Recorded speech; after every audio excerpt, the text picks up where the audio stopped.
안녕하세요. 더크루저 로맥입니다. 오늘은 지난 제 영상에 답글로 남겨주신 이규경님의 내용을 바탕으로 영상을 제작했습니다. 자세히 설명드리기엔 내용이 너무 많아 비용 산정 방법에 대해서는 다음에 더 자세히 다루도록 하겠습니다. 오늘의 주제는 나에게 맞는 크루즈 여행 계획 잡는 방법입니다. 여행 계획 잡는 방법 다 똑같지 않아? 라고 물으시는 분이 있겠지만 크루즈 여행은 조금 다른 부분이 있으니 끝까지 시청해 주시기 바랍니다. 오늘은 6화 원칙에 의거 계획 잡는 방법을 설명드리겠습니다. 누구와 가느냐는 일반 여행과 다르지 않습니다. 혼자서 갈 것인지, 부부, 연인, 친구와 갈 것인지, 가족이나 단체로 갈 것인지를 먼저 결정합니다. 이는 선실을 예약하는데 참고할 내용으로 1인실이나 2인실을 사용할 것인지, 3, 4인실을 사용할지를 결정해야 하기 때문입니다. 3, 4인이 함께 써도 괜찮다면 그만큼 가격이 저렴해지기 때문이죠. 대부분의 크루즈는 한 선실에서 세 번째, 네 번째 승객이 비용이 저렴하고 일부 크루즈는 성인 2명과 함께 선실을 쓰는 일정 연령 이하의 어린이나 청소년 2명까지는 선상세만 내면 되기도 합니다. 인원 구성별 가격 비교는 이 영상 후반부에 자세히 설명드리도록 하겠습니다. 크루즈의 비용에 숙박과 식사, 공연 비용이 모두 포함되어 있는 것은 아시나요? 이런 것들이 모두 포함되었는데 비용까지 저렴하니 가족여행으로 크루즈는 최고의 여행이라고 생각합니다. 크루즈의 비용에 대한 내용은 제 첫 영상인 크루즈 여행의 비용을 참고하셔도 되고 제가 다음에 제작할 영상에서 보다 더 자세히 말씀드릴 예정입니다. 이 언제, 어디로 가느냐가 일반 여행과 크루즈 여행의 가장 큰 차이점 중 하나입니다. 일반 여행은 마음만 먹으면 한겨울에도 알래스카에 가서 오로라를 본다든지 크리스마스에 핀란드의 산타마을에 간다든지 날씨에 크게 구애받지 않으나 크루즈는 이렇게 정해진 운항 지역이 있고 지역별로 운항하는 시기가 있습니다. 예를 들어 알래스카의 경우 5월부터 9월까지만, 서부 지중해의 경우 4월부터 10월까지만 운영하는 등 각 지역에서 가장 여행하기 좋은 시즌에만 운영을 합니다. 만약 신혼여행이나 7월 말, 8월 초 등 정해진 시기에 휴가를 갈 수 있는 분이라면 크루즈가 운항하는 시기와 지역에 맞춰 크루즈 여행을 해야 한다는 것이고, 시기와 날짜를 정할 수 있는 분이라면 원하는 지역을 선택할 수 있다는 것이죠. 표에 있는 여정 일수는 평균적인 것으로 짧게는 1박은 물론 3에서 5박짜리 크루즈도 있습니다.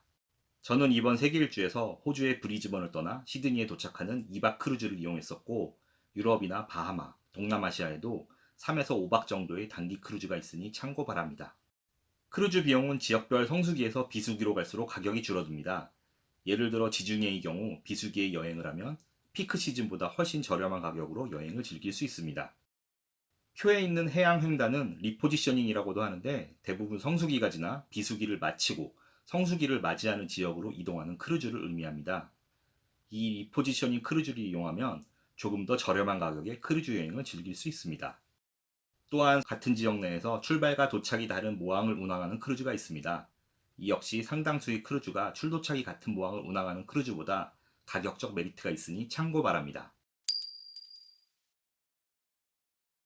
크루즈 여행을 하는 목적은 여러 가지가 있을 것입니다.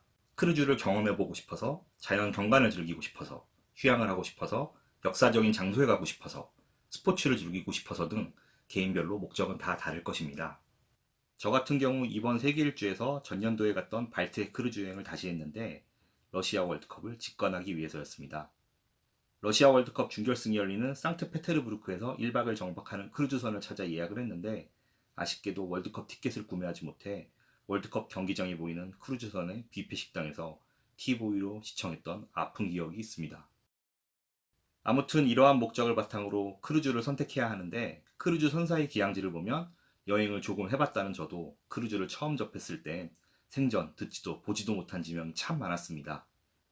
그리고 어떤 선사와 크루즈선이 어떤 장단점과 특징이 있는지도 전혀 몰랐고요. 결국 크루즈를 선택하려면 내가 가고자 하는 곳의 기항지 정보나 어떤 성격이 크루즈인지를 알아야 나에게 맞는 크루즈를 찾을 수 있다는 것입니다. 이것이 제가 크루즈로 세계 일주를 다녀온 이유이고 지금 이렇게 항차별로 영상을 만들어 크루즈 여행을 준비하는 분들에게 조금이나마 도움이 되고 싶어 유튜브 채널을 운영하고 있습니다. 부족하지만 많은 격려와 구독 버튼, 좋아요 부탁드립니다. 물론 이런 기항지 정보나 크루즈에 대한 정보 없이 여행을 떠나도 상관없습니다만 귀중한 시간과 돈을 투자하여 떠나시는 여행이니만큼 크루즈 여행뿐만 아니라 어떤 여행을 가셔도 해당되는 내용이니 많은 공부와 준비를 하고 떠나시기 바랍니다. 누구와 언제 어떤 목적으로 크루즈 여행을 하기로 결정하셨다면 이제는 어떤 방법으로 여행을 하시기를 결정할 단계입니다. 제가 말씀드리려는 내용은 크루즈 여행을 패키지로 갈 것인지 자유여행으로 갈 것인지와 어떤 룸을 사용할 것인지를 의미합니다. 제 지난 영상인 크루즈 여행의 예약 방법에서 패키지 여행과 자유여행에 대해 다루었으니 참고 바랍니다. 지난 영상에서 보았듯 인솔자가 동행하더라도 기항제 여행 시 투어 비용은 추가로 부담해야 합니다. 만약 크루즈로 패키지 여행을 하는데 내가 갔던 곳이라든지 가고 싶은 곳이 포함되어 있지 않다면 결국 자유여행을 해야 한다는 것이죠.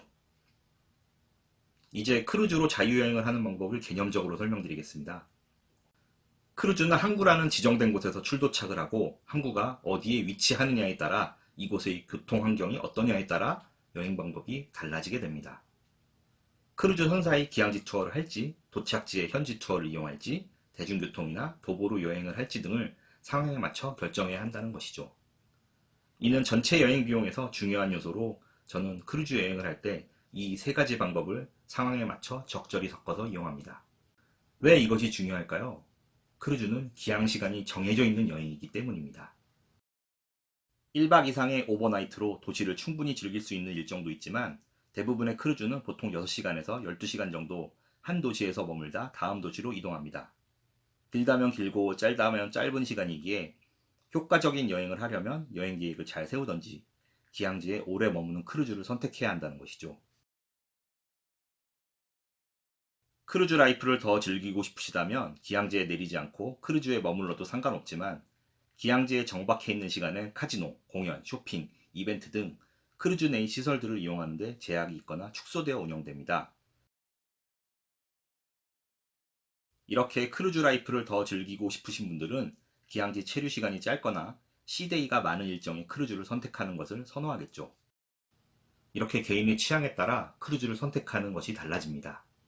하나 더 선택을 해야 하는 것은 바로 선실입니다.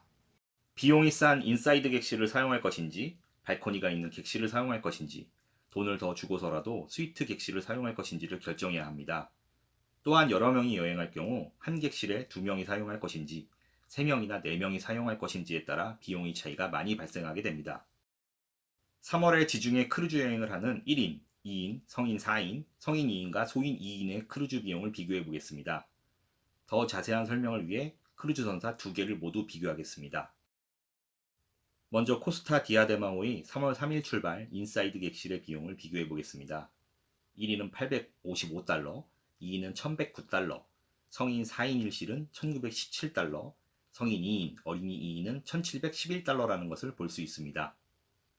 다음은 MSC 메라비글리아호 3월 1일 출발 인사이드 객실입니다. 1인은 1052달러, 2인은 1344달러, 성인 4인 1실은 2578달러, 성인 2인, 어린이 2인은 1520달러입니다. 이렇게 선사에 따라 3인 이상일수록 할인받는 혜택이 달라지니 여러 선사를 비교해 보실 것을 추천합니다. 크루즈는 인사이드, 오션뷰, 발코니 객실의 승객은 모두 같은 퀄리티의 서비스를 받습니다. 객실을 2명이 쓰든 4명이 쓰든 역시 서비스는 같습니다. 이 점 감안하셔서 여러분들의 예산에 맞는 크루즈 여행을 계획하시기 바랍니다. 참고로 크루즈닷컴 등의 해외 사이트에서 크루즈 상품을 찾아보면 인사이드 객실과 발코니 객실의 가격차가 크지 않거나 오히려 발코니 객실의 가격이 낮은 경우도 종종 볼 수 있습니다. 크루즈 여행을 준비 중이거나 떠날 마음만 갖고 계시더라도 가끔 사이트에 들러 관심 있는 지역의 가격을 확인해 보시면 내일이라도 당장 떠나고 싶은 크루즈가 눈에 띄실 겁니다. 오늘 말씀드린 것 중 가장 중요한 것은 왜, 무슨 목적으로 크루즈 여행을 하느냐입니다.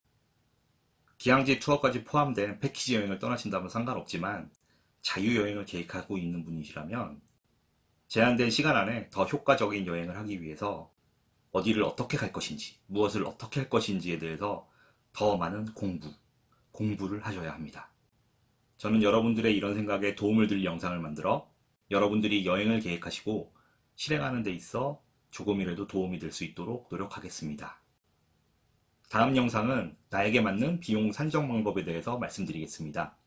시청해주셔서 감사합니다. 영상이 마음에 드셨다면 좋아요와 구독 부탁드립니다.